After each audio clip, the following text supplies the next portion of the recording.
Welcome back.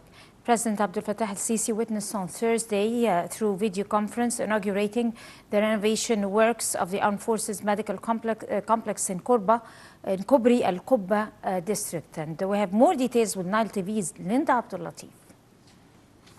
President Abdel Fattah al-Sisi inaugurated the fourth phase of the development works at the Armed Forces Medical Complex located in Kobri Al-Qubba district. The developments included 30 projects, which entail an annex to the specialized heart hospital, as well as an emergency and accidents hospital. The developments also included upgrading and developing the internal medicine hospital, the external clinic center, the specialized centers, the Armed Forces Central Laboratories for Medical Research, and the blood bank. That's besides a number of other facilities and administrative and services buildings. During the event, President al-Sisi also inaugurated a number of medical buildings through the video conference. The medical complex in the Army Department, what I know quite well, that they have all the technology, the best technology. They have a manpower which is so strict, and they are well educated.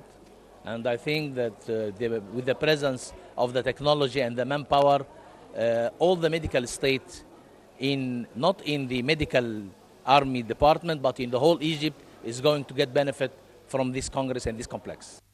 The complex serves more than 1 million military and civilian citizens annually, and its capacity reaches 1,750 beds, 300 of which are allocated for intensive care, 120 for kidney dialysis. That's besides 35 operation rooms.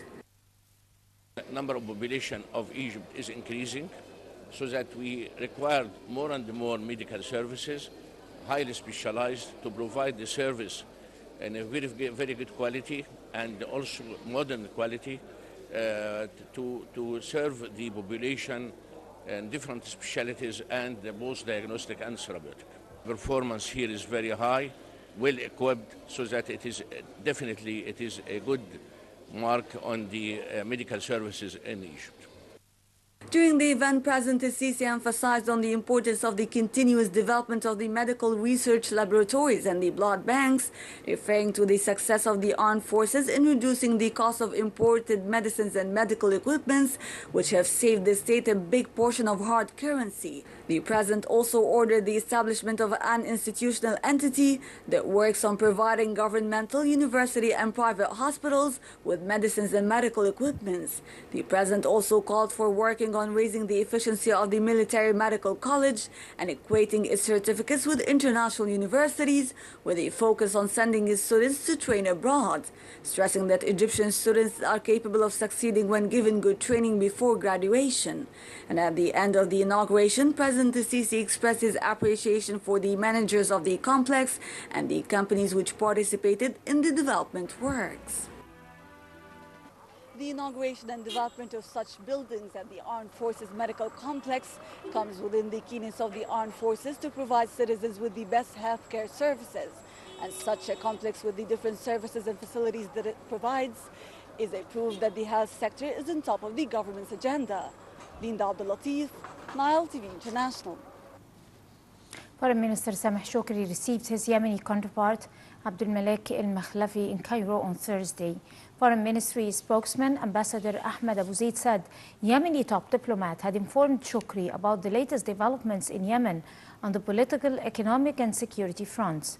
According to the spokesman, Shoukry reiterated that Egypt is following up the latest developments in Yemen and the whole region and evaluate exerted efforts with the aim of reaching a settlement for the Yemeni crisis. Abu Zaid added that Shoukry had reviewed with the Yemeni minister the outcome of his latest visit to Washington. An appeals court on Thursday suspended a prison sentence for Hisham Ginina, the former head of Central Auditing Authority, who was convicted of exaggerating the economic impact of graft on the country. The appeals court upheld his conviction but suspended the sentence for 3 years, meaning he could be jailed if he repeats the offense. Ginina had been sentenced to a 1-year prison term in July. The retired judge's troubles began after he quoted a study by the authority based on 2012-2015 reports that calculated the cost of corruption at about £600 billion. The study highlighted the allegedly illegal acquisition of state-owned land by senior officials and businessmen from the tenure of former President Hosni Mubarak. The prosecution accused Guinea of spreading false news or false information with the goal of harming public interest, of using baseless calculations to overreact the cost of corruption.